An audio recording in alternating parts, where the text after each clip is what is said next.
When you need someone to stand in line and get that signature for you, you hire the part-time henchman. I am Jeremy. I'm Joanna. I'm Casey. And Jesse. It's been another week of ups and downs. Joanna, glad to have you back. How's it going? I'm glad to be back. Migraine-free this time. Awesome. I just had medical issues. I didn't want to get too personal because I don't know what you want to share with people. Oh no, I've had them since high school, but that's fine. Okay. You know, everything else has been so far. I broke a tooth on Thursday. I'm hoping to get that. How did you do that? That sounds exceedingly unpleasant. It was, and surprisingly, I'm not having any root pain, which tells me I'm either in shock or it just hasn't gotten extremely deep yet. But I have an appointment to have someone stare into my face tomorrow, so I'm going to see what the hell's going on in there. Gonna get in your face hole. Yeah, but I mean, you know, this happens the night before I have to go to LA Comic-Con for 2 days, and it's like, oh god, this is frickin' timing. But, you know, LA Comic-Con was okay. I'm trying to decide the right way to describe it, because it's not a bad convention, but it is one that you could conceivably finish in a day if you're driven well enough. Unless the panels are really something you want to get through, yeah, you can see the entirety of it in a day. I ended up repeating a lot of booths just because I was trying to pass time. Hmm. You know, Do they still have that stage in the center of the dealer's hall? Thank goodness they put it back, yes. Oh, good. You know, Casey, Joanna, you may be unaware, but LA Comic-Con has this unusual build where the main events are not held in a separate room. They're held in the back center of the exhibit hall. Which to me is always... What's that all about? Well, you know, they put their biggest acts or their biggest Hollywood actors that are visiting up there on the stage. And to me, that's brilliant because that means you're not separating your main events from the exhibit hall. As a matter of fact, that means that people who are second-guessing their purchases have to walk back through the exhibit hall to see, like, some of the major acts and panels. Yeah, I think we saw Mike Coulter there one year. Yeah, they had members of the cast of The Runaways ahead of the Season 2 premiere this year, too. Ooh. Oh, man. They also had... I've been hearing some really good buzz about Season 2. Yeah, they also had Brett Dalton from Agents of S.H.I.E.L.D. He showed up for a photo op and signature and panel, and God, they had... Help me understand who Brett Dalton is. He played Ward. Agent Ward. Oh, poor right. Ward. You know, but they had like 5 members of the Steven Universe cast come by, and God, it was just a really busy weekend. I mean, if you're into entertainment and TV, this is a pretty good thing. If you're into comic books, it's also a pretty good place to find deals. I bought 5 graphic novels for $55. What the hell did you find? The first volume of Amazing Spider-Man after he took his body back from Otto Octavius, first appearance of Silk, too. The first volume of New Avengers post-Civil War with Miss Marvel, she was Miss Marvel at this point in The Thing. The entirety of the Emma Frost miniseries, the X-Men as Guardian Wars trade, and the entire first volume of Uncanny Avengers, like issues 1 through 25, plus some kind of special, all in one hardcover. Wait, oh god, who was in the Uncanny Avengers? Captain America, Havoc, Thor. Oh, Havoc, that was the name I was trying to remember. Sunfire is an Avenger. That was the funniest part of that book early on when Havoc is picking his members of the team, because he goes and approaches Sunfire, who just says, "No, I don't care what you want. I'm not doing this again. Teams never work out for me. Things just turn worse and worse. I'm not being an X-Man." He said, "I'm not here for Cyclops. I'm here for Captain America. An Avenger? Well, screw it. I'm in." Where was this? I don't remember reading this. This was like issue 2 or 3 of Uncanny Avengers, man, when they were still forming the team. Cap picked Havoc to lead it because he figured, that you need a mutant in charge to show that mutants are not evil, and Cyclops Unity Squad. Cyclops' little brother is a good place to start, and a Rogue came along to back up Havoc, and Havoc picked Sunfire in particular because they needed power, and he has that in spades. But, he was having none of this team-up crap until he heard it was for Captain America and the Avengers. And it's like, yeah, all right, fine, good. He's just done with X-Men bullshit. Well, I mean, last time he teamed up with the X-Men, he lost his legs. Oops. He was turned into a Horseman of Apocalypse. So, yeah, things are not cool. Anybody else do anything interesting? I totally missed Alamo Comic-Con, our local convention. And from what I understood... the guest list on it was disgustingly huge. Oh, yeah. Yeah, I had Arnold Schwarzenegger, Jeff Goldblum, Rick Moranis. Nice. Man. Crap. I know. It There's had Rick all Moranis? Yeah, it it had sounds like an all 80s the, palooza. it had That's a name everybody I haven't from. heard in ages. I know it's actually one of the first cons he's ever gone back to. Wow. William Shatner there, the 3 out of the 4 stars from oh my god, am I really flaking The Craft? Oh, okay. Yeah, Nev Campbell, Fruza Balk, and Rachel True. Uh, Hmm. Lou Ferrigno was down here, and while he was down here, they made him a Bexar County sheriff, which is the county I'm in. John Cusack, Jonathan Frakes, man, there was like a shit ton of. Wow. That's Of a people. lot of names I know. Yeah. I know, right? And of course, the star of the show, as far as I'm concerned, is William. I got kicked in the face, Zabka. Come on, it's Johnny from The Karate Kid and Cobra Oh. Kai. Oh, okay. Sorry. Yeah. I really didn't know his name. It just, growing up, all I knew him was that dick. Yes. Yeah. He starred in more 80s films as the teen villain than I can count. It's like, even when he appeared in Hot Tub Time Machine, my first thought is, oh, that dick. Not only was the entire cast of The Craft, well, almost. I don't think Robin Tunney was there. Most of the cast of The Sandlot also came down here. It's kind of like a Oh, little wow.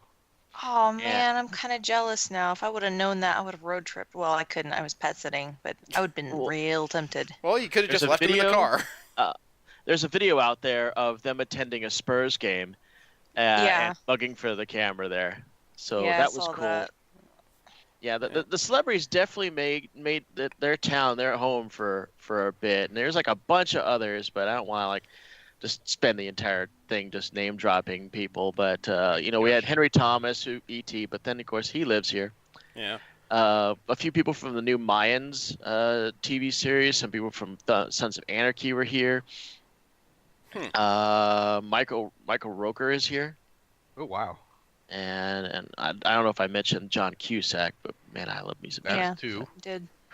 Yeah, ours, LA Comic Con didn't have that kind of cavalcade. The best I could do was get signatures from Scotty Young and Chris Burnham over the course of a couple days. Scotty Young. Yeah, Goofy. I didn't have time to ask for art, and his line was like tremendous that day. Oh God, and he's the type of artist who could whip out something extremely fast and move on to the next person. He probably could, but I'm working on a budget. I still have like 3 appearances planned through the next 3 months. Sadly, I missed all of this because I's Poe. But I definitely paid attention to it, and I posted this really cool picture. I'm sure that some of you saw of Rick Moranis posing with somebody here. Yeah. It was like yeah. a dead ringer for him. Well, before we get mired in talking about how great or sad our weekends were, the subject of this week is the first 5 issues of the first series of Super Sons by DC Comics.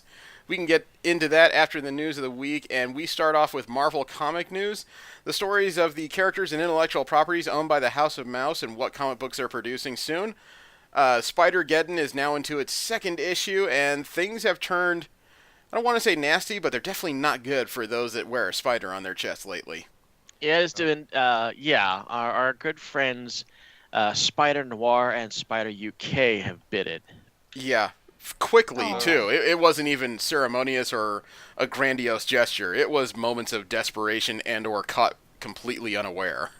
Yeah, and also the Weaver has also bid it. Mm-hmm. Man. We also found out in the issues of, I believe it's Spectacular Spider-Man, why Peter Parker is not playing a big role, because he was curb-stomped rather horribly. Ooh, Oh, who God, did yes. that? Moreland. Yeah. One of the central figures of the Inheritors, the first one we meet, Morloon. Yeah, he chased him down throughout the town, just beating the holy hell out of him. Mm-hmm. And that still has yet to be resolved. And as a result, the remaining spiders are now arguing amongst themselves. There is one following Miles Morales' lead who says that they need to recapture the Inheritors and not play, death-dealing vigilantes, because that's just not what they do.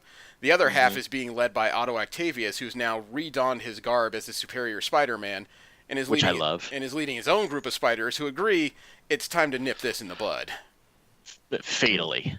There's a couple other small little things happening, but they haven't come into play. Like um, there's some characters that aren't in the game just yet, like Silk and Spider Woman aren't in this, Yeah, well, and Spider Force there's no is yet to come out, and then of course, there's the Spider Girl spin-off, which involves 3 very young female characters right now. yeah, Silk is not part of that. You know, I keep forgetting that Silk is not like a kid. No, And just she's because of the way that she's constantly drawn as being young. But I keep forgetting that she's Peter Parker's age. yeah, she's also shown often to be relatively immature because not long after she was bit by the same spider that gave Parker his powers as a child, on the same day, she was shut in a bunker and left there until about 2015. Yeah, and it was all because of Morlun. So her origin is directly tied to the very thing that's going on right now. Yeah. But joining Otto Octavius and his version of things right now is the Spider-Punk and the PS4 Spider-Man. Really? Yeah. Yeah, Well, Otto Octavius actually went to PS4 Spider-Man's world and recruited him directly. yeah, And they even state that the storyline's taking place right after the storyline from the game. and moderate spoilers here, but it has been about a month since the game came out. The PS4 Spider-Man had an incredibly close bond with his version of Otto Octavius. Yeah. That one basically just betrayed him for the first time here, and he looked at Otto like a father figure. So the fact that this other Spider-Man shows up and says he is his Otto Octavius from his world, yeah, this Peter Parker isn't questioning a whole lot because he thinks he sees the potential that his own Otto could have had. Yeah, he actually considers the 616 Otto as the one that made the right decisions. Yeah. Because, yeah, he has no basis of reference. Mhm. I still feel that the game itself is kind of set up for Superior Spider-Man as well. The game itself, actually, I don't want to say it's set up for its own sequel, but it left so much of an open-ended, just kind of resolution that there's multiple roads for a sequel. I think it's Yeah. brilliant writing. Oh yeah. Yeah, I mean, they could go with the Spider-Verse thing. They could go with Miles Morales because he gets his powers. They could go with the Superior Spider-Man thing. And obviously, since he's involved in the Spider-Verse thing, they could bring everybody else in, like Spider-Gwen. And they made a distinct effort to avoid any kind of connection to Venom in this game. Actually, the most Which- brilliant thing is because of the way the game mechanics work and how open-ended it is, they left themselves open to even introduce their own version of Jessica Drew. Oh, did they? Not purposefully, but it's one of those cases where there's so many just unresolved plot lines, as well as I don't want to say a lack of superheroes, but a lack of the proximity of them. You could introduce another character and probably still not squash the idea of Peter Parker as a lone hero here. I would love it if Jessica Drew was like an alternate character with her own storyline because she's not a web slinger. Yeah, I mean, she's not mentioned in the PS4 game, but that also leaves it completely open as to how they could bring her in. It's not like they've hemmed her down like they have with Mary Jane or Miles. I thought the game set up Harry Osborn to be a Venom. It did. Oh, I didn't get that. I haven't finished the game. Yeah. But Oh, I'm not telling you to Spoilers. stop. Sorry. Yeah. No, it's okay. I'm not telling you to stop with the spoilers because, like you said, the game's been out for a month, and And I'll technically, be okay. I was going I to say, still got hours of gameplay to dig through, and it's not like I think that the Osborns are gonna just sit it out. and it's technically not done yet because there's still 2 chapters of DLC unreleased. I still haven't bought the DLC, the Black Cat stuff. Well, you got time. You don't have to engage in that until you finish the main story. It may help if you do it that way too. Yeah, and then I'm trying real hard to resist the disturbing allure of Red Dead Redemption 2. Well, I have time for that, except I'm trying to hold off on new games until after the end of the year, and I already have Kingdom Hearts 3 on pre-order, but whatever. And yeah, I don't care if people say never pre-order games because that's worked out pretty well for me. Well, I'm Well, trying you- to stay away from Red Dead because I honestly would like to play more Spider-Man. Jesse, you were going to ask me something? I was gonna say you do your own research and make your own decisions. So Yeah. that's why Well, your I- pre-orders have always worked out so well. Well, yeah, I select things that are already well along and a low likelihood of cancellation. I mean, shoot. If they cancel Kingdom Hearts 3 at this point, it's like that would be a story in and of itself. Oh yeah. Another character whose storyline is advancing in Marvel is Daredevil's. He's in the midst of the death of Matt Murdock's storyline, the death of Daredevil. Issue number 609 kicked it off, and it has brought forth a story point that I would say leans heavily to Matt Murdock dying, because every time this character shows up, his life is turned upside down and not always in pleasant ways. Bullseye? No, he got home to his apartment, he went into his bedroom, and someone else was already in his bed. Electra? Yep. Damn it. She was sitting there in his sheets and not apparently wearing anything else. She is poison to him. Yeah, I don't think she means him bad, but every time she shows up, his life gets worse, like infinitely worse. Mm-hmm. And I don't know what context she's here at this point, because Murdoch is still hell-bent on making sure the Kingpin is no longer mayor of New York City. Yeah, that's what I hear the goal is. Sorry? That's what I hear the goal is. Yeah. And there's still no indication as to whether or not Murdoch will succeed by the end of the death of Daredevil. You know, there's no indication there will be a Murdoch after the end of Daredevil, so we'll have to see how that works out. Huh. Man, wouldn't it be a weird story if Elektra has to take over for him during a period? That would be interesting. Female Daredevil. That'd definitely be new territory. It would be. Yeah. See how the fans react. Yeah. Fans did not react well to the reprint of Return of Wolverine #1. Yeah, what I read a quick blurb that had like some kind of Star Wars reference. It wasn't a reference. Okay, so Return of Wolverine #1, I read it and I believe I reviewed it, but it was a while ago. And in my opinion, it wasn't a very good read. It was really muddy as to what was happening there. But it sold well enough where it's getting a second printing. Okay, so golf clap to Marvel for that, right? Mm-hmm. So people who bought the first run of this second printing picked it up, started flipping through it, and not long after they started reading The Return of Wolverine was where they started to read about droids and this mysterious woman named Dr. Aphra. Oh, did they What? accidentally stick some pages in there? Yeah, Return of Wolverine #1 second printing had pages 2 and 3 and 38 and 39 of the book accidentally replaced with Star Wars Dr. Aphra #25. Jesus Christ!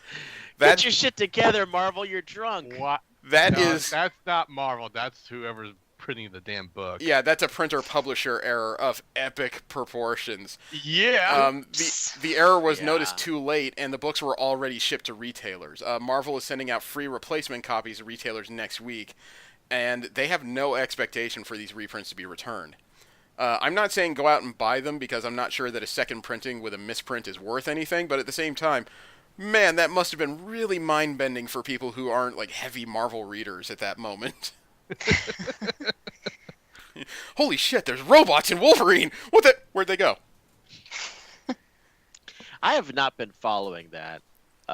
What has anything been revealed? Like, you know, #1, how to get out? Was it like a Infinity Stone? I'm not convinced he got out. #1, I will say that the mystery of how he's back has not been revealed yet.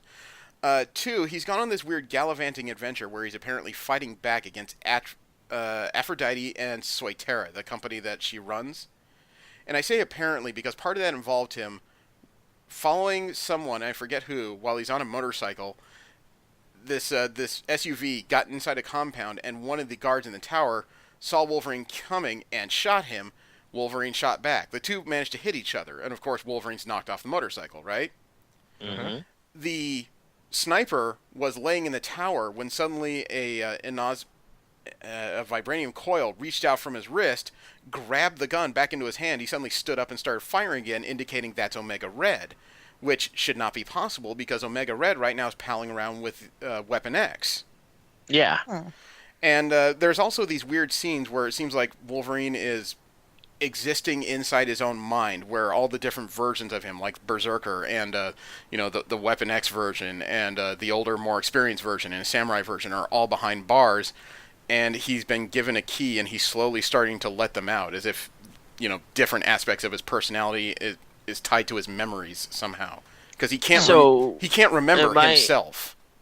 That sounds to me like they're just doing another one of those metaphysical stream of consciousness Wolverine bullshit stories where he's like finding himself. I mean, obviously the sections in his mind are pretty easy to suss out. What I can't suss out is when exactly he's in the real world. Yeah. So I really don't know where it's headed, and it's kind of frustrating when the first issue that's supposed to be part of this big story really tells you almost nothing as to what's happening other than a whole lot of metaphors. So I really don't have much beyond that. As a long-term X-Men fan, it was really hard for me to read personally. Hmm. The West Coast Avengers, I don't know if this person is going to be in issue 4, but he's on the cover for some reason. Jimmy Kimmel is on the cover with the rest of the West Coast Avengers. What? Yeah, David Nakayama did a variant cover for number 4. It has Hawkeye, the original one, Hawkeye, Kate Bishop, Gwenpool, Quentin Quire, America Chavez, and in the middle of it all is Jimmy Kimmel holding up one of his cards like he's at his host desk. Yeah, you know what? That cover is actually an homage for the David Letterman issue of Avengers.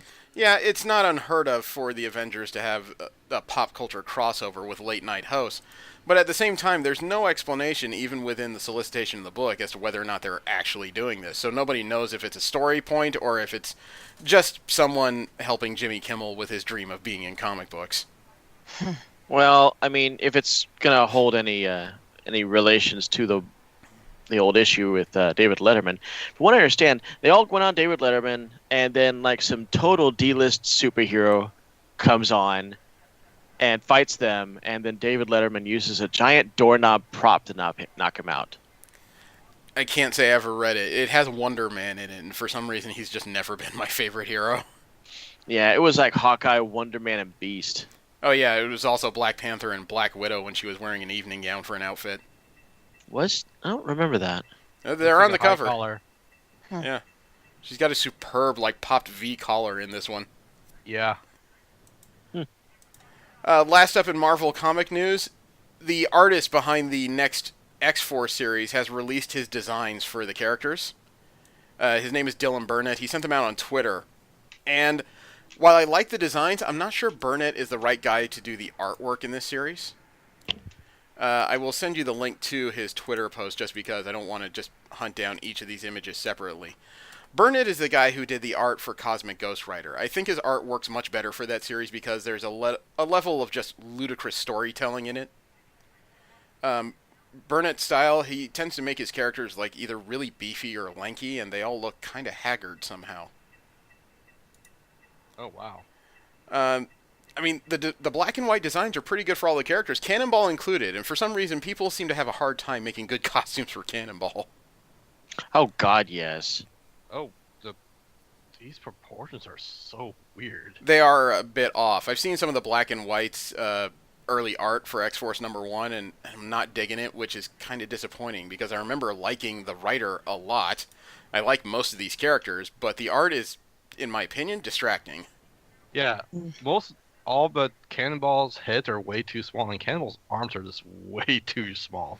Well, I mean, look at Warpath, though. He looks like he's been hitting the buffet. If you click over, the design for Kid Cable there is pretty good. I don't know about the poncho hood, necessarily. And, I'm getting Damian Wayne vibes off this. and then, Deathlock is pretty much just Deathlock in black and white with an X on him. He's probably the only one that seems normal. That's kind of a strange comment, considering he's a cyborg made out of a dead man. Yeah, I know. He's the only one I am not just weirded out by. I'm not a fan of the art style for this book, but I do like the designs at the very least. Well, we'll move on to DC comic news. We'll talk about the other major company in comics and their comic book projects coming out now and in the near future. It turns out that a relatively controversial figure in video games is moving into Vertigo. Who recognizes the name Zoe Quinn? Nope. Oh God, I wish I did. Vaguely. She wrote for video games for a while. She's one of the people at the center of the Gamergate controversy.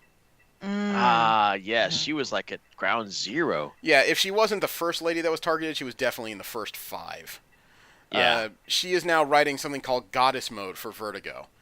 She's also a Hugo Award nominee, so she's not exactly a lightweight when it comes to writing. She's teaming up with Spider-Gwen artist Robbie Rodriguez to make this series. Goddess Mode takes place in a future where a powerful AI fulfills humanity's needs, but there's a secret digital world lurking beneath everyone. Can't say I'm a fan of Rodriguez's work. I'm willing to give it a shot only because this doesn't sound like an unusual tale for sci-fi storytelling, but sometimes if the execution is cool, it's still worthwhile. His art style, though, I guess would be okay for a Vertigo book. Mhm. Because it's not exactly, I would say, mainstream. Yeah. His style is not very clean. And me personally, I prefer clean art styles. I don't like seemingly sloppy, errant lines, squiggles, nothing like that. Yeah. CBR had a little bit of an interview with Zoe Quinn after this series, Goddess Mode, was announced, and they asked her what it was like writing her first comic and seeing the artwork bring the story to life. Her response was, quote, "It's really cool. It feels like sending messages in a ball back and forth to each other. It's really neat to start learning his style, too. I can tell when he's outhoused to speak his own language. Going back and forth with Robbie has been really fun because we're both old punk weirdos. So it's like making references, Susie and the Banshees and shit like that. Or like Madonna from a specific era. Pulling from music influences that we share for character design stuff, and having that shared language has been really fun. Quick note, I think they need a better editor here.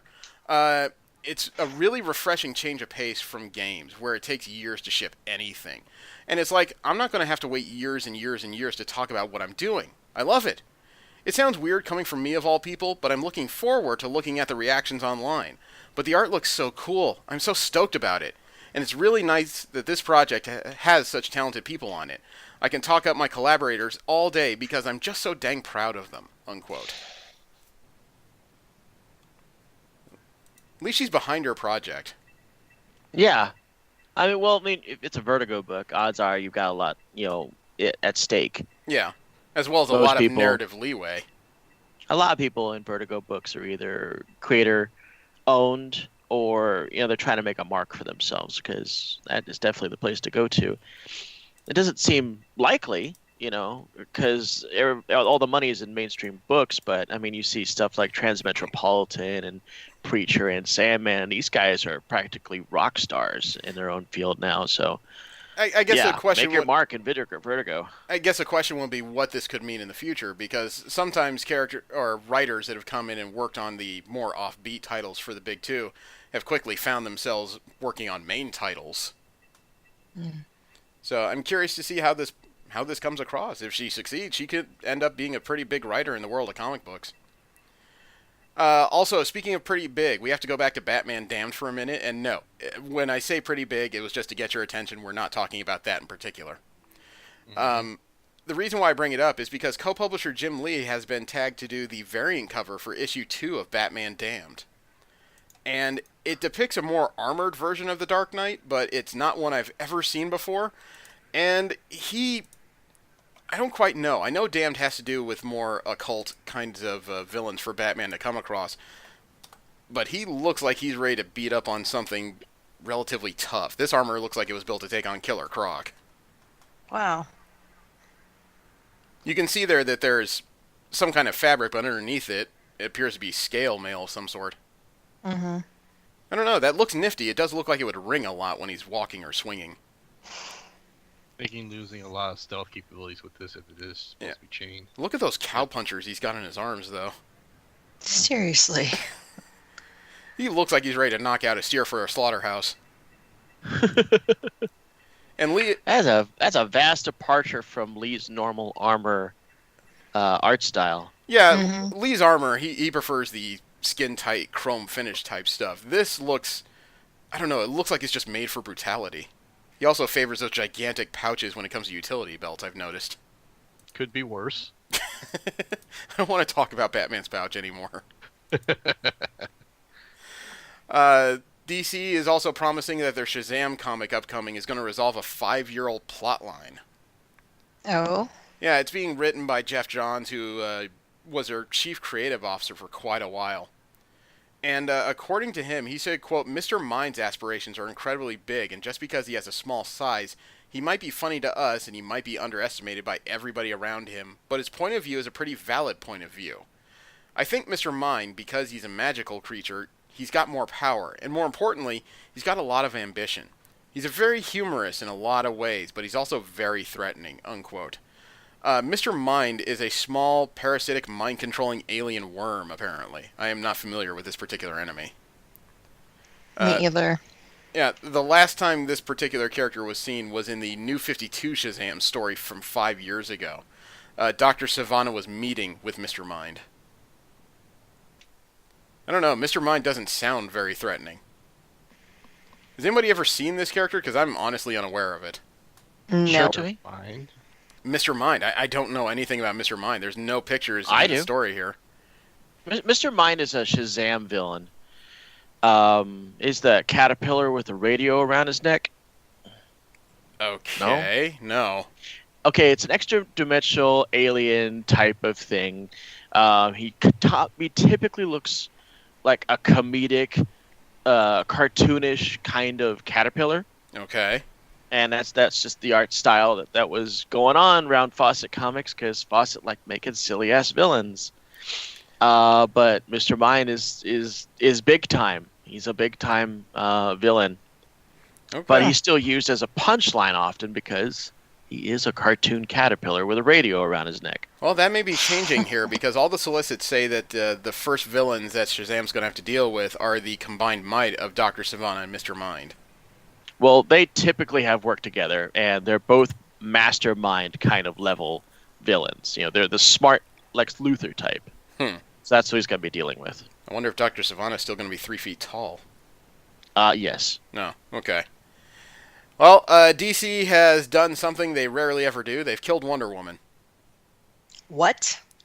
Uh-oh, you just got fucking Joanna's attention. No, my head snapped up. I'm like, excuse the hell out of me? I'm Yeah, Joanna was phoning it in, literally.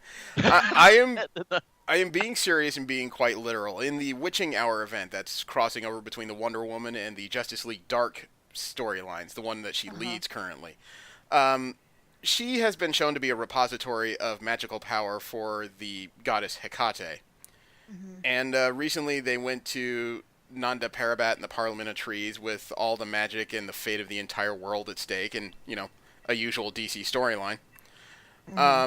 Wonder Woman is one of 5 people witch-marked as the repository of this power, and unfortunately, in the penultimate chapter, Wonder Woman number 57, she absorbed a lot of power, and it burned up her body. Entirely. So, she is now running through the afterlife where she encountered Witchfire, a character that died during the Witching Hour one-shot. So, I'm not saying this is a permanent death, but for all intents and purposes, she is dead right now. I was going to say, it had to be something supernatural for her to actually die. Yeah.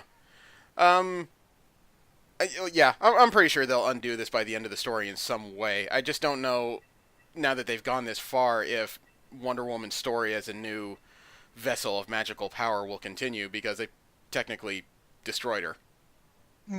Maybe that was to undo the status of being a vessel, and she'll come back not a vessel and carry on as usual. Maybe, but that would be kind of disappointing to me, because I thought with this new story of her developing and discovering magical abilities, she finally has something to really set her apart from Batman and Superman as a member of the Trinity of DC.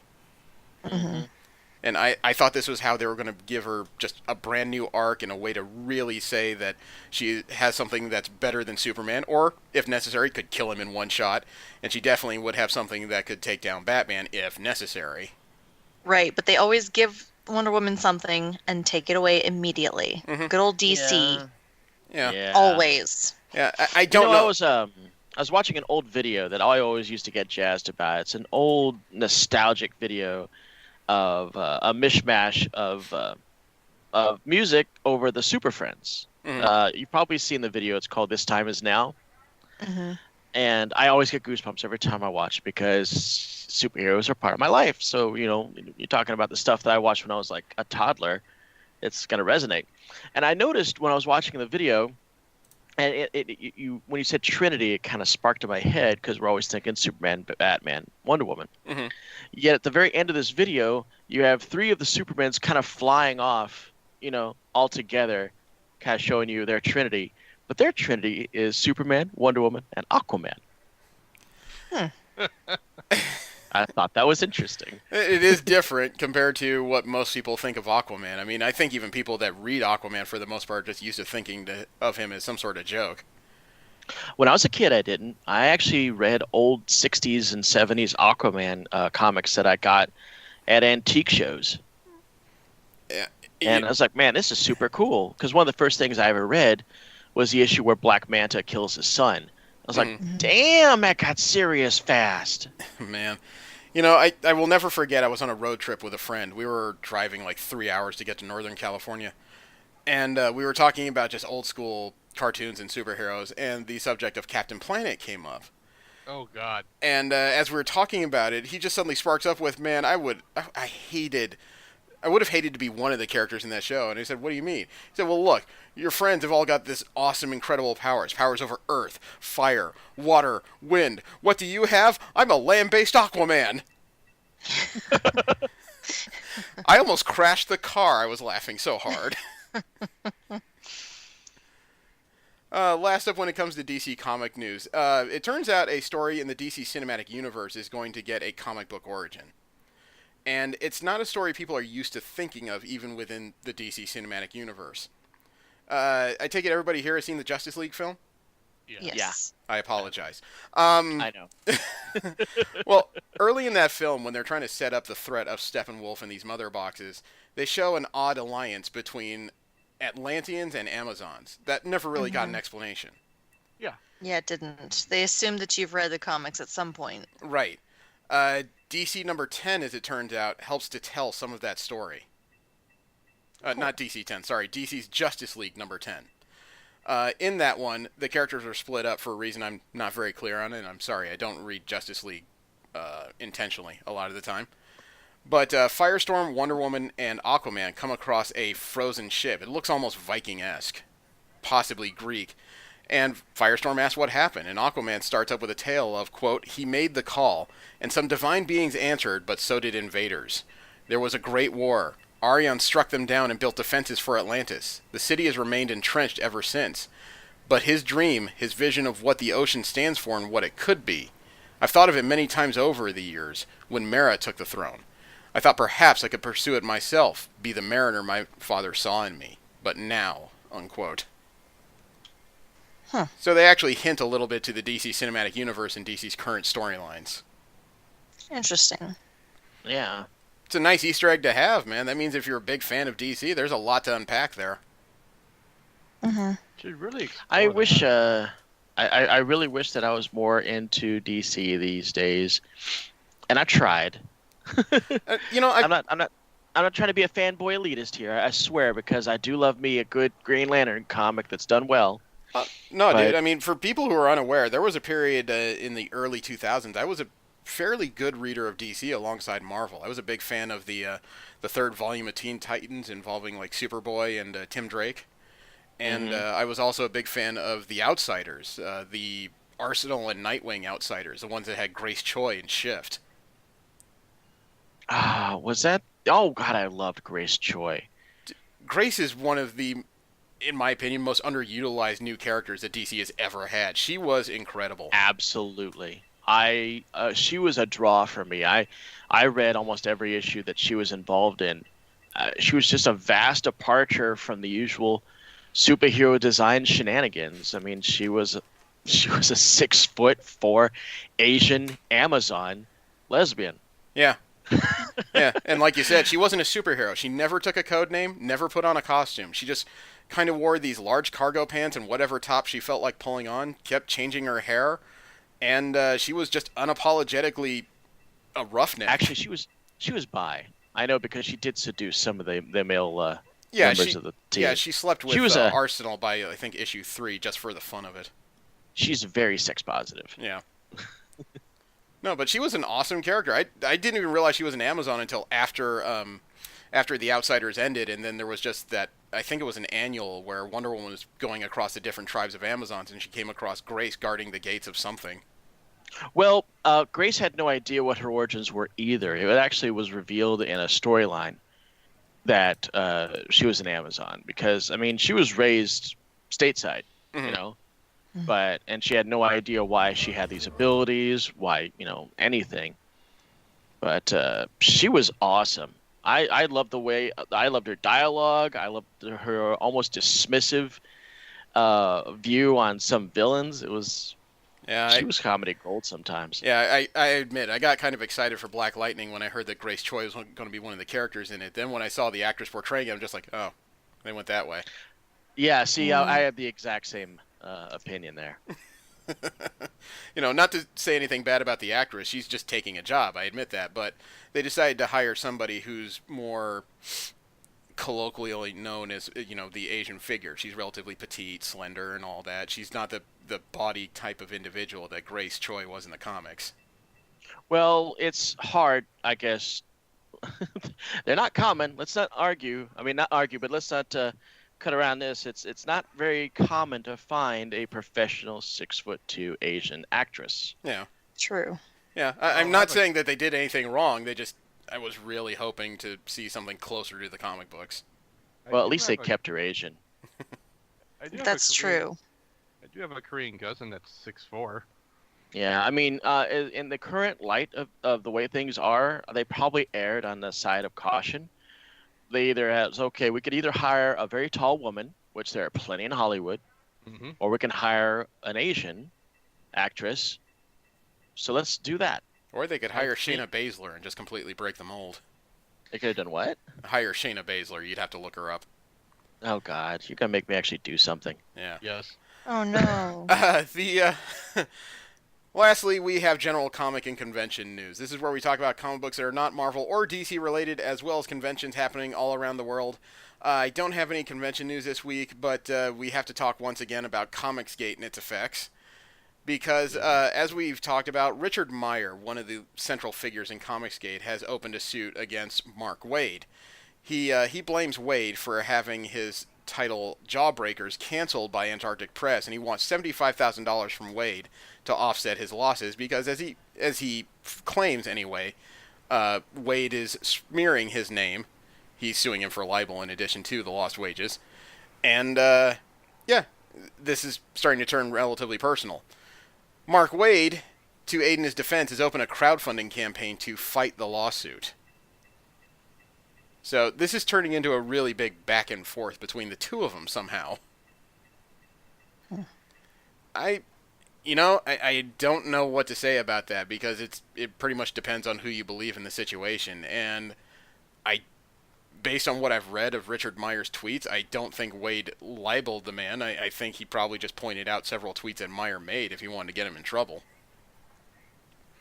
But that's still precluded on the idea that it was Waid's influence that got the entirety of the series canceled rather than something Meyer did personally.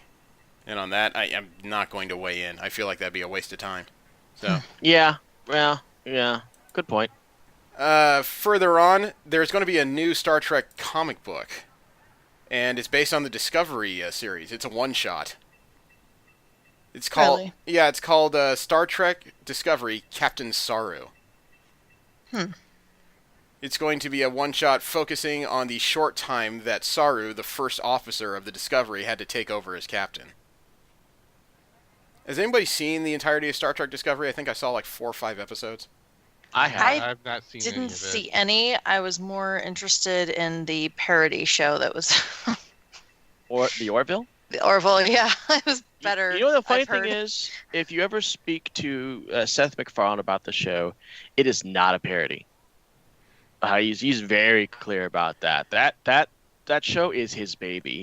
He's taking it seriously. Well, Oh yeah, I never said it was not serious. It's just it was more interesting to me than the actual Star Trek show. Well, let's Yeah. circle back around before we get too far off on a tangent. We'll come back to that, I promise.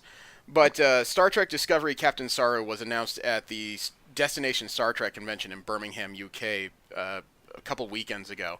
It's going to be written by Mike Johnson and Kristen Beyer, with art by Angel Hernandez and a cover by Paul Shipper. And Beyer is part of the Star Trek Discovery Writers Room at IDW Comics. She worked with Johnson on the Star Trek Discovery comics The Light of Kahless, Succession, and the Star Trek Discovery Annual. So Well, I'm gonna say this. I'm assuming I'm the only person here that's watched all of Discovery. yeah, right. I've only watched part of right. it. Okay. Best Star Trek ever. Really? I was Yes. impressed with what I saw. I really was. It was a Star Trek series that had cinematic quality to it. And Yeah, it was I went in really skeptical because the beginning buzz on it was not favorable. The delays Right. did not help things. Last minute casting choices after the show had already was supposed to have come out, it And made it- me severely worried that it was going to be garbage. and didn't they replace the showrunner like 2 months into filming? Yes, yes, Bryan Singer was supposed to be involved, if I'm not mistaken. I think so, but Really? Singer got into his own problems. Yeah, he sure did. Yeah. But the show, oh my God, it recovered. It recovered so well. Yeah. I loved it.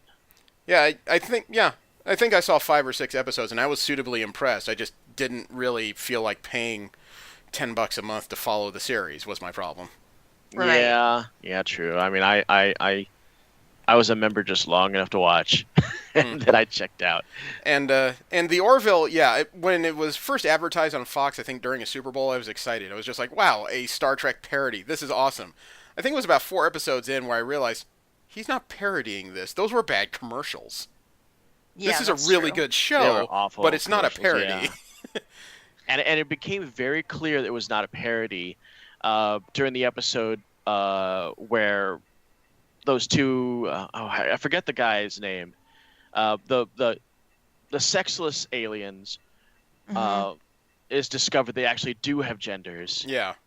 and they have decided that their child will be this gender, even biologically, even though it wasn't. Yeah.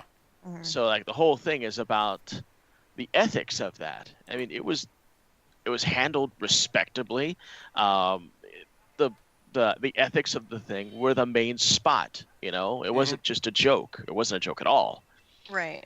Yeah, right about then it's like, oh fuck, yeah, Seth is he's trying to make a fucking a proper sci-fi utopia show, because that's the thing. A lot of people are going the route of TV, movie, comic books, and the idea that future is going to be a dystopia. It's just going to be a shithole. Depending on what kind of shithole it is that's what you're devouring. So when you see something rare, which was Star Trek, and that's a future utopia, no one else is doing it. And that's Right. what Seth wanted to do. He's like, I want my future utopia because it's just not getting represented in genre that much. Yeah. Right.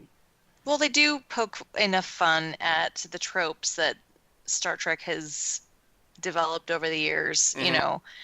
But there's a lot of comedy, there's a lot of seriousness, and there's some political statements, but I like it. It's really good. Yeah. I like sci-fi Yeah. anyway. So. I'm a big fan of it. It's actually going to be premiering January 2019. Cool. Season 2, you mean? Yes, sir. Okay. Also, there's going to be a new D&D comic. It's a miniseries that IDW is putting out. They're titling it Dungeons & Dragons: A Darkened Wish. It's scheduled to begin this February. It's written by B. Dave Walters with art by Tess Fowler. A Darkened Wish is supposed to take readers to the Forgotten Realms to experience the story of Helene, a young wizard from Mintarn, as she and her friends must become skilled warriors to defeat an evil foe who has disrupted the peace enjoyed by the Sea of Swords. According to Mr. Walters, quote, I've been adventuring in the Forgotten Realms for a long time, and having the honor of contributing to that world is incredibly exciting. I can't wait to show the fans the power and intensity of a truly epic D&D story, unquote. Nice. You know, not trying to sound bad, but it's just like a young wizard and her friends training to become warriors to defeat an ancient evil, huh? So what are you rolling on that one? It does sound like every other D&D story, technically. Yes and no. At least the ones where your characters are not trying to sex up the local elf tavern. Oh, boy. It's happened. Didn't say I did it successfully. Did you have a crit fail on that one? It wasn't a critical fail. It was good enough to get slapped, not good enough to get stabbed. That's fair. And last up in general comic news, it turns out that in a new miniseries by Dynamite Entertainment and IDW teaming up, Bruce Campbell is going to meet Bruce Campbell. Really? Who? Yes. Ash and the Army of Darkness meeting up with Bubba Hotep. Mm-hmm. Really? Yep. Yeah. The two of them are going to go Okay. on a road trip to Texas on a hunch that Elvis Presley may still be alive and kicking. Which may be a mummy. It's supposed to be a series of universe-spanning events that evolve into an Elvis jumpsuit with a special time travel abilities, a trip to 1970s Las Vegas, plus the reveal of an all-new evil Book of the Dead, the Necronomicon Hotep. Okay, then. Oh boy. Honestly, I'm waiting for them to do Briscoe County Jr. It's a time-traveling Elvis jumpsuit that may play in. Yeah. The thing is, though, I mean, Ash Campbell and, Bruce Campbell as Elvis, is there enough page to handle that much chin? I hope so. The only thing that'll make it worse if you get J-Lo in there. You'd have to have like a jumbo size book just to handle You would need a it. splash page for each panel. Wouldn't that be true. great? A special oversized reprint, Chin Edition.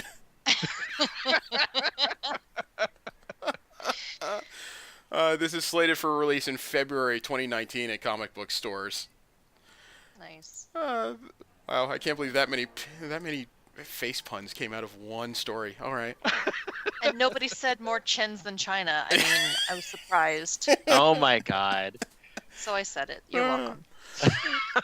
The subject of this week is DC's Super Sons book. This is the Rebirth era story that stars Damian Wayne and John Kent. Sorry. John Kent. I keep thinking of when he was running under the pseudonym Chris White. This is done by Peter J. Tomasi and I think it's Phil Jimenez? No, it's Jorge Jimenez did the art. The Yes. colors are by Alejandro Sanchez. The letters are by Rob Lee. And although the two characters have sort of existed side by side, depending on which version of the DC timeline you're talking about, for a little while, this is their first actual team-up and adventure. And I gotta say, this was Jesse's suggestion, and Jesse tends to pick offbeat things regardless of whether or not he likes it. And I was kind of surprised that by issue 3, I was getting pulled into this book. Yeah, really. Yeah, I I'm mean, right there with you. I still think Damian Wayne's a little shit, but it's enjoyable to read. He is, and I wanted Yeah. to smack him multiple times. Oh, someone finally agrees with me. Oh my god. I didn't want to was a smack little him. shit. I didn't want to smack him. He is arrogant, but he actually can back up his arrogance. True. Yeah, I mean, That just makes him annoying, though. Yeah. Like, yeah, you've got it, and you know it. Shut up already. and he had a Anyway. backup for the bomb. He had a backup for him finding the other fake bombs, and then after everything is said and done, when you think it's just okay, he's just trying to cover up a failure, the fucker got exactly what he wanted. Yeah. Dude, You see, hey, this is what I got. Downloading LexCorp files. the little shit's a mastermind. He Well- played Lex Luthor. Look, he's the biological son of Bruce Wayne. To think he's not capable of manipulating people? Oh, screw you. Oh I my think his God. manipulation comes from his mother, though. Technically, I would say it's his grandfather. Well, the whole his family mother's got side. from the League of Assassins. Yeah. Yeah, whole his mother's family. side. I want to start with the artwork, though, because one of the things that struck me early on was that the art I didn't initially like, but the more I read these characters, it's the kind of art that really just meshes well with the story, because you've got two young characters who can't be any older than 12, and somehow this comic book art comes off as a cross between comic books and, like, a children's picture book. Yeah, Yeah, you do need a slightly stylized art style when your main characters are 10 and 13. Mm-hmm. Really, he's 10? Yeah. Yeah, John Huh. is young.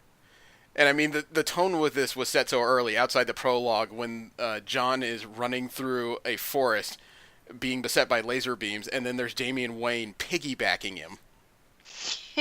Which at the very beginning of the book he said he would never do. Mm-hmm. But I did like how they set up a lot of things going on in the first issue. Like how you're not aware that Damian Wayne is in a lot of the first storylines here involving John as the bus driver and his substitute teacher. Yeah. I thought that was kind of cool. That's I really hadn't really grasped at what level Damien operates at until I read this book. Yeah, he is a surprisingly pliable and smart individual. Yeah. Also, you find out how restrained John is even when his local school friends are being pelted with snowballs with rocks in them. He still won't engage his powers for the most part. Yeah, 'cause his that's dad the- raised I don't him know, right. the red eyes are Exactly. close. It's the Kent it's the Kent family patience. Yeah, I mean, he thought about kicking in those I-beams, but he never did. He admitted the only thing he did was throw those snowballs a little harder than he was supposed to. Yeah, you know those I-beams never showed up for the entirety of this run. Yeah. Yeah, they made it pretty clear throughout these 5 issues that John's powers are still expanding. He's not capable of flight. He can leap long distances. And the few times he tried to use his high-capacity breath, it even surprised him when it worked. Yeah. So it makes me wonder if those heat vision was intentional or not. Oh, I think it was, because he was taking off his glasses. He was fully ready to burn something if necessary. Yeah. I suppose. Also, the early scenes with Damian apparently bored in Gotham City. And during his training, when he pivoted off of Alfred. Yeah. Thanks for a pivot point. You are so not welcome, Master Damian. Alfred's still awesome no matter what. I love Alfred. Although the art style didn't work here for Batman, because I don't know, it looks like he's wearing foam armor in this image. Mm-hmm. Oh, like that, what's the... it's like... I know there's a word in there. But you also find out how different the lives between Damian and John are. John listens to his parents extremely well. I mean, he is that kid that actually did what his parents asked of him. Meanwhile, Damian is the type that he's going to impress you no matter what, even if that means breaking your rules. Oh, yeah. Right. John's one of the good old boys from the country, and Damian Wayne's a city brat. And when the two of them are in John's room, I don't quite know how to take that. The fact that Damian's sneaking into young boys' rooms in the middle of the night, especially younger boys. Well, it's Robin. He has no boundaries. That was one of the... Bat family doesn't like using doors. Yeah. Well, that's the thing, though, is that I've noticed a lot of online forums that talk about how, Damian is just one of the worst Robins ever. But the more I thought about it, before he or Alfred ever mentioned it, every Robin has disobeyed Batman to extreme degrees. Yeah. Yeah, That's and then true. if we're talking about capability, Damian is the most. top. Yeah. Yeah, he's the most. I mean, I was thinking about it, too, before yesterday, and how each one of the Robins has done something to help Batman, except for one, in my opinion. And the one that didn't help so much was Tim Drake, and he's my favorite. The other thing is, though, with the exception of Damian, all the other Robins had various training by Bruce Wayne to, become part of the family and to be a supplant, not necessarily be, the replacement. Damian, whether it be under his father or the League of Assassins, that's his goal. He wants to be the new Batman, and I think part of that has to do with his ego. He wants to prove that he's better at this than his father did. And I also think there's a small part of him that wants to take some of that stress off his father. Maybe. Yeah, if that's the case, it's very subtle, because throughout the entire run, all he did was talk about the fact that he's the greatest. Yeah, well, he is he is 12 basically, and kids rarely show their magnanimous streaks. It comes out in very strange ways. It's very important to point out that he's 13 because he brings it up twice. Yes, he is 13. Still, though, the emphasis of teen. Yeah, because he's in the Teen Titans. But that is, I don't know if that's my own child rearing speaking, but yeah, teenagers they do have a magnanimous streak, but it tends to be buried under a lot of cynicism and ego. Mm-hmm. Damian did start being Robin though when he was 11, so he's been at it for a couple of years. Yeah. And the fact that the first thing that they're putting these two young kids up against is Lex Luthor in his Superman war suit. Yeah. It's like we're starting at the high end of the ladder here. And I had actually forgotten about that little Damian will not start any lower. I did like how the story began for them in issue 2, with the two of them clinging to Damian's grapple line, and both of them having different expressions. It just said, "Oh no." John Kent just saying to himself, "Oh God, I'm in so much trouble," and then there's Damian who's just muttering to himself, "Oh, perfect." Yes. Actually, I'm looking at that page. I realize the way they drew Lex Luthor, he is a combo of Superman and Batman, especially with the way the cape is draping over him. Yeah, and this, for those who are unaware, this is like the latter end of Luthor's heroic phase. He was a member of the Justice League. He's just trying to protect things in a fashion similar to Superman, but with His flair. Yeah, a lot less charisma would be the right term for it. Mm-hmm. Yeah. His attitude is more like, I'm saving you. Be grateful. And Damien's version of a distraction, just grabbing John and throwing him down the building for Lex to catch. Yeah. Oh, by the way, you should know he can't fly. You gotta hand it to Lex, though. He saw through the ruse. I mean, he ripped apart Damien's line before he went to catch John. Yeah, you're going for a ride, kid. Yeah. But when Luthor came back in and Damien's in the middle of Luthor's labs, apparently setting an explosive, Luthor just shuts it down by blasting it apart with a ray, and that's when Damien shows him. By the way, there's probably 20 more of these things somewhere in this room. Oh, no, 11. 11, yes. And I actually count all the green blips. There are 11. Nice. I didn't count. I was going to, but I was too busy trying to tear through it. And it turns out none of them are actual explosives. They were just a big distraction so they could leave with the information they needed. Yep. Yeah, I think they're all just LEDs or some shit. I mean, Yeah. Damien, I don't think it can be said enough. Damien is arrogant, but he's not stupid. Nope. Contingencies. Yeah, absolutely. yeah. He almost didn't need John, except, John is the heavy between the two of them. Oh, yeah. Let's talk a little bit about the plot line. It was elements of the plot line which I thought was the weak point of this series. Okay. Because when I first see it, you see the family and they're obviously doting on the kid. I believe his name is Archie. Mm-hmm. Oh, Reggie. It was Reggie. Yeah. His name was Reggie. Obvious Riverdale references here. Yes. And they're doting on him, and the way they were doting on him reminded me a lot of the scene in Twilight Zone, the movie, with Kathleen Kennedy, where she's finding that child that can manipulate reality. Mm. I Never thought watched that's what it. we were in for, but then it wasn't.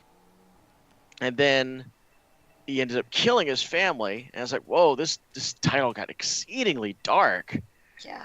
And then we find out, okay, he didn't kill the family, but he's creating bodies, so he keeps killing them over and over. And they keep referencing the fact that, oh, well, that's an android person, but the real person's inside. And I'm like, well, do you mean that literally, or are you saying they're phoning it in like the Matrix? You need to be a bit more clear. Mm-hmm. I thought it was pretty It fair. It was seemed to be- metaphorical when that body that they were talking to was pseudo-melting.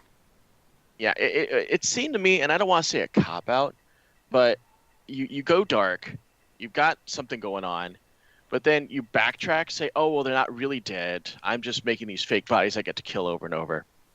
And I can understand maybe, since the villain is a child, and you want to blame his condition on his, I don't know, monstrous behavior. Mm. But it seemed like a bit of a backpedal. I don't think it was a backpedal. I think it was. because It's I definitely think- display him as very sociopathic. The fact he's repeating the same thing over and over again. Yeah, and I guess they're trying to also not be too dark by suggesting, oh, by the way, this kid really did kill his parents, and he wanted to do it, and this kid is pretty much screwed for the rest of his life. He's marked by this thing. So okay, I get that. It just seemed a little busy. Yeah, I don't think it was a Maybe. backpedal. I think that I think that they were trying to set up future storylines. I think Reggie was supposed to be a recurring problem for the two of them. And if you start out with the concept of, well, not concept, if you start out with the storyline of he's already killed his entire family, there's not much further for that character to go when it comes to menace. True. So I think they were trying to build up Reggie to be a long-term nemesis for both of these characters, both within this book and in other storylines. Maybe that's why they gave him the name of Kid Amazo. Yeah, I think that was the purpose of it. I don't know if that was where they were going to keep it, considering his powers. Base powers. Yeah, his power level shifted several times depending on what MacGuffins were used in the series. Now, don't get me wrong. When it comes to storylines, there are storylines I love, there are storylines that I hate, and it has really little to do with the quality of them, but so much the content.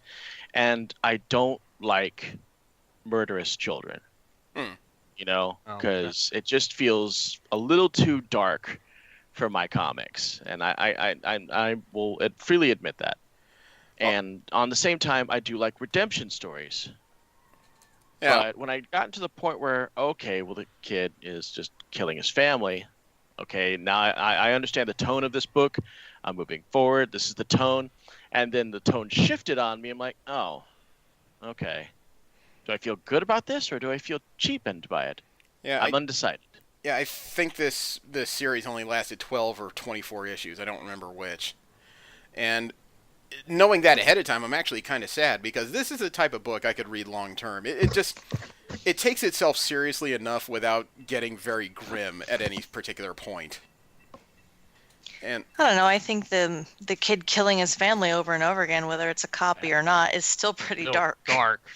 Oh, no, it's still no matter dark, how, but it's no just... matter how you spit, no matter how much... It's not final. yeah, it's visually dark, but it's not what he was actually doing. He was just killing duplicates that he himself created. He's basically playing out of fantasy in real life. Mm-hmm. Yeah. A fantasy that a lot of adolescents think about. And then there's also the story that was unresolved at the end when Reggie's little sister, the Technopath, was not adopted but taken in by Luthor. And the Luthor's whole like a family good- was. Yeah. so there's still the idea that he could have had potential weapons. I just don't know if anybody's done anything with these characters outside of this series. That's a good question. I don't know if they have either. I guess we could poke around real quick and find out while you're talking. But oddly enough, my favorite thing throughout this 5 issues was the near brotherly way that John and Damian tend to fight, especially since they always tend to bring up what their fathers tend to think of each other. Yeah. My dad's bigger than your dad. Because they know so much. Yeah. Well, my dad says your dad's not a details person. Well, my dad says yours is crazy. And I've noticed during these fights, it's not like either of them actually deny anything the other accuses. It's just like, yeah, well, I got a bigger one for you. Yeah, who's got the bigger? It's like they're spitting out who's got the bigger flaw. Yeah. I guess. So I found out he has been used again. Okay. A DC wiki reads as somehow Reggie got a hold of the Amazo armor again and attended a Black Bacchanal, a shindig and black market weapons sale for supervillains, headed by the crime boss and local trader Tiger Shark, as well as attended by a host of dangerous criminal syndicates, superpowered crooks and ne'er-do-wells, as well as any other form or tier of malcontent from major city worldwide. He admitted he only attended so that he could create more clones to stockpile on his superpowers and the special skills from all the bad guys who attended, only to be blasted away by Nightwing using Magog's lance. Huh. I'm gonna guess blasted away How is did he get not the fatal. armor, and why is he over there? Because he's still a kid, teenager. Where does he get all the resources to do all that? You know what? It sounds to me like he was used as a punchline. He was probably a cameo combined with a writer's, flight of fancy. Marvel tends to do the same thing sometimes when characters who you swear are in jail or are beaten so badly they shouldn't be able to walk suddenly show up just fine to be punched in the face by whichever hero they've stumbled into. Yes, Yep. that happened as Shocker more than once. Yeah. Boomerang more than once. God, there was actually not. We're getting off a little tangent here, but there was a time when Boomerang was heading up a comic called The Superior Foes of Spider-Man, and it pretty much fleshed out the kind of personality he has. You kind of get the idea of the kind of villain that he is. Yet there was a vast departure on a series called Jackpot, where Boomerang is painted as a cold-blooded assassin that kills her family. And then just in the middle of all of this, and not only is that happening, but he's also wearing a different costume. Yeah. Well, I honestly think that they probably ignored the continuity on that one because that's not how they're writing him now. yeah. And they are writing him now because he's Peter Parker's roommate. You know what, though? The first 4 issues of Super Sons did a pretty good job of really establishing character, tone, and what kind of potential both of these characters have as far as starring roles. Also, it managed to paint Lex Luthor as both serious and rather good comic relief, really. And heroic. We as the readers could rely on the fact that Luthor was going to play the hero in a story, and he did. Yeah. Let alone just the moment when Luthor appeared and disrupted Kid Amazo's plan, and John and Damian are tied up upside down. John says, "How did you? What did you think I was doing with that android head right before we got captured? I have so much to teach you." It was great. Yeah. You know, yeah, I really liked where it was going, and I was kind of surprised that issue 5 did a good job of not just tying up the prior storyline, but also continuing it. You know, Yeah, in a I way. liked it. It's I kinda wasn't like an a epilogue. fan of the art change though. yeah, there was a new Yeah, me artist, a man either. named Borges. Yeah. I didn't like him as much as Tomasi's work, but I did notice as the issue went longer, he was getting more used to the characters. They started to look better, although not great through the issue. Right. It was Allison Borges. But it did kind of cement that the two of them tend to fight in a brotherly way after Alfred sat down and talked to them. Then the two of them tend to deny it, but then both of their fathers showed up pretty much trying to figure out why the boys were not listening to them. And then you find out that Batman and Superman tend to argue in a way that's very similar to these two, just less hormones. Right. Who do Yeah. you think would win? Me? I think your cow's on too tight. Yeah, I that can was fly. a good line. Me. Yeah. But I'm stronger. Still me. Me. Let alone they're arguing over, what is that, a roll in milk? Yeah. Yeah. Batman's got to keep them bones strong. Because if he doesn't, the Kryptonian's going to break him. I actually Again. snipped that frame and stuck it on my Facebook page today just because It's it so spoke funny. volumes of their relationship. Yeah. Well, not just the two of Yes. them arguing. I mean, Superman standing up eating the roll, Batman leaning on the table pouring milk, and the two boys standing in the background like, you are both idiots. Yeah, it's the exact frame. Yeah. But, you know what? Overall, I think we're ready to review this on a whole. I think Sure. so. All right. Jesse, it was your recommendation. What do you got, dude? Well, my opinion on Damien still hasn't changed, but the fact that he's got someone good to bounce off of just made this so much more pleasant to read. I would totally give this one I would give this one a 9. Oh, wow, man. Okay. Wow. Casey, what do you got? I expected to be underwhelmed by this because I avoided it because it just felt like it was going to be a tween book just Mhm. because of the age of the characters. So when I saw it on the table when it first came out, I'm like, yeah, I'm not really interested in that. I'm not really interested in that. I didn't take into account the impact that Damian Wayne would have on the title. That was my first mistake, and I'm realizing that as I read this now, because he really stole it Mhm. for the most part. By I guess the second issue, actually I gotta admit, as soon as I saw what Reggie was doing to his family, I was like, "What the hell is going on there? I need to know what's going on there. I need to find out more by reading." Okay, I'm sucked in. So I mean, yeah, I mean, obviously I'm a little, I'm slightly conflicted on how they resolved Archie's storyline, and I'm unsure whether I was satisfied that he's not innately a bloodthirsty little bastard, or I'm disappointed that I got dragged through the idea that he was. But you know, that's sometimes that's just some shit you go through mentally when you're reading comic books. So I'm just gonna take that with a grain of salt and move on. Since it did drag me in, since it did surprise me, I'm gonna give it an 8. Okay. Really? Yeah, Interesting. I was gonna give it a 7.5, but that level of undecision that gives me a 0.5. Okay. Well, you sound bemused by everyone's suggestions, so Joanna, what do you think? Well, I'm probably going to rank it a little lower than you guys. I cannot stand Damian Wayne. I haven't seen any version of him that I can stomach for more than a few minutes, just because his ego and his, he's bullheaded, to say the least. Not that he can't pull it off, not that he can't, Back it up. put actions behind words. His arrogance just bothers me on yeah. a deep level. That bothers me too. But the writing did capture it very well, so I'll give them that. I wasn't a fan of the artwork the entire way through, and I know it was stylized maybe because of the age. Just it wasn't working for me. There was some humor. It was all right. It wasn't my favorite book to read, to be fair. I guess I'll give it like a 5. Okay. Wow. I was gonna say 4, and I changed my mind in the middle.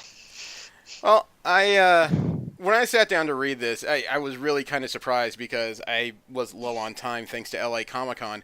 But this is a fast read. The pace of it was stunningly quick. Definitely. Yeah. I totally forgot to mention that.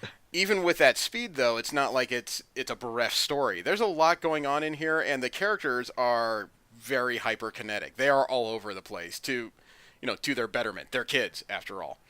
I've slowly become a fan of Damian Wayne of the more comics I read him in, not because he's a nice kid, but because he is probably the most capable Robin there's ever been, realistically. At the same time, I'm not usually a fan of Kryptonian characters, but John Kent has a nice combination of power abilities and technically weaknesses, which is something a lot of Kryptonians tend to lack. I know that's due to age. He'll grow into his powers, but still, I like what I'm reading so far. And the art was good. It's a tale that works on multiple different age levels, and it's violent enough to be a cautionary tale without being overly violent or really just kind of falling into its own sort of rabbit hole. So, at the end, I really enjoyed this book. I was pulled in way deeper than I thought I would be. I almost had some nostalgic feelings over it. I'd give it an 8.